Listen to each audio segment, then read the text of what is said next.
مصطفیٰ بھائی آپ نے اپنی پارٹی بھی بنائی تھی, اس کو پھر ختم کرنے کی کیا وجہ بنی کہ آپ دوبارہ ایم کیو ایم میں واپس کیوں آئے؟ ہاں, یہاں پر جو ہے وہ جب بہت اچھی پارٹی تھی اور بہت اچھے لوگ آئے, سب ہوا اور ہم نے بہت محنت کی, لیکن یہاں پر جو ایک میجورٹی جو کمیونٹی ہے اردو بولنے والوں کمیونٹی, ہم کراچی میں جب کرتے ہیں تو ڈیفینیٹلی ان کو ایڈریس کیے بغیر وہ اسپلٹ ہو گیا ان کی تھاٹس, آدھی ایم کیو ایم کے ساتھ اور آدھی ہمارے ساتھ. ٹھیک ہے. اور نہ ایم کیو ایم ختم ہو رہی تھی اور نہ ہم ختم ہو رہے تھے. ٹھیک ہے. اور وہ لوگ کنفیوز ہو گئے بیچ میں, اور یا تو ایم کیو ایم پوری ختم ہو جاتی, انہیں پتا ہوتا ادھر جانا ہمارے پاس آ جاتی, یا ہم ختم ہو جاتے, لوگ ایک طرف ہو جاتے. اب اس اسپلٹ کی وجہ سے کیا ہوا کہ وہ پارٹیز جو کہ شہر کے خلاف کام کر رہی ہیں, لوگوں کے خلاف کام, ان کو یہ اپرچونٹی مل گئی کہ وہ اس اسپلٹ کا فائدہ اٹھائے. اور اس میں سب سے بڑی بینیفیشری پیپلز پارٹی بن رہی تھی کہ وہ اس اسپلٹ کی وجہ سے ہم دونوں الگ الگ ڈائریکشن میں کر رہے تھے, تو وہ اس اسپلٹ کی وجہ سے شہر پہ اپنا قبضہ جمانا چاہتے. فائدہ تیسرے کو ہوتا ہے. ٹھیک ہے, اگر وہ سولوشن ہوتے نا تو کوئی مسئلہ نہیں تھا, لیکن وہ سولوشن نہیں تھے, وہ پارٹ آف دی پرابلم تھے. تو ہم نے جو ہے وہ بہت سارے پھر بزرگ انوالو ہوتے تھے اور کمیونٹیز سے لوگ, تو ہم نے پھر جو ہے وہ اپنی ایگو کو ایک سائڈ پہ رکھ کر, اپنی انا کو ایک سائڈ پہ رکھ کر, ہم نے اللہ جانتا ہے کہ ہم نے لوگوں کے لیے, پبلک کے لیے ہم نے خود کو جو ہے پیچھے کیا, اور ہم نے پارٹی کو مرج کر دیا. اور پارٹی کو ہم نے اپنا نظریہ نہیں بدلا, اللہ کا شکر ہے. نہ ایم کیو ایم کے ہمارے جو دوست یہاں پہ, اب تو ہم بھی ایم کیو ایم ہیں, ان کے نظریے میں ہمارے نظریے میں کوئی فرق نہیں ہے.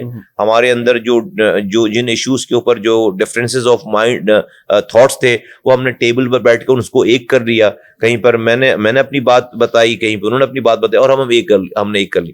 تو وہ جو سفر تھا ہمارا, وہ کوئی خدا نخواستہ پیچھے نہیں گیا, یہ ہم نے آگے کا سفر کیا. ہم نے ایک پیراڈائم شفٹ آ گیا. اب وہ جو ہم نے قوت جمع کی تھی, اس قوت کو اس قوت کے ساتھ ملا کر اب ہم بہت آگے چلے گئے. تو وہ جو کانفیڈنس تھا لوگوں کا, وہ بحال ہو گیا. ایگزیکٹلی. ہم اب انشاءاللہ تعالی 2013 میں جو ہماری پوزیشن تھی شہر میں, 20 سیٹوں میں 17 سیٹیں ایم کیو ایم جو ہے وہ جیتی ہوئی تھی. ہم آج تو 21 سیٹیں ہو گئی ہیں. خیر 21 میں سے ہم انشاءاللہ تعالی 17-18 سیٹوں کے اوپر جائیں گے انشاءاللہ, اللہ نے چاہا. انشاءاللہ جی انشاءاللہ. آپ بچپن میں ظاہر ہے ابھی تو آپ کے پاس ذرا کوئی سیکورٹی وغیرہ بھی کچھ ہوگا, آپ کا بھی کبھی موبائل چھینا اور اس طرح کراچی میں جو ہوتا ہے؟ نہیں, ہم جب ہمارا بچپن تو بہت ہی سنہرا تھا, اس زمانے میں تو موبائل وغیرہ نہیں چلتے. آپ کے ساتھ کبھی اس طرح کا کوئی واقعہ پیش نہیں آیا ہوا؟ چلے الحمدللہ جی, ہم چاہتے ہیں کسی کے ساتھ بھی نہ آئے. گانے وغیرہ سنتے ہیں؟ سنتا تھا, اب ٹائم نہیں ملتا. اچھا, ویسے فیوریٹ کبھی گنگناتے بھی ہیں؟ جگجیت, کشور کمار,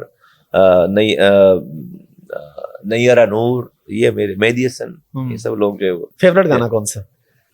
بول مجھے یاد نہیں ہے اب تو, میں گنگنانا بھی بھول گیا ہوں. اتنے مسئلے مسائل ہیں. فون جو ہے نا, یہ تو آپ کو چھوڑتا نہیں ہے جب تک آپ اس کی بیل جو ہے وہ رنگر آف نہ کر دیں جب تک.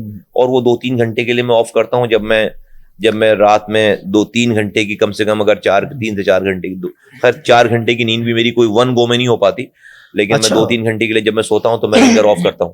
تو بس اسی وقت ہے کہ جب جان چھوٹتی ہے, ورنہ جب تک اس کا رنگر آن ہے تو یہ تو پھر جو ہے وہ آپ گانا تو ایسے اس کے اوپر ایشوز ہیں کہ جو ہے وہ گانا کہ آپ کچھ بھی یاد نہیں رہتا آپ کو. پھر کچھ یاد ہے ویسے کوئی گانا اگر آپ گنگنا سکے؟ میں نے کبھی زندگی میں جو ہے وہ گنگنایا نہیں اس طرح سے کبھی.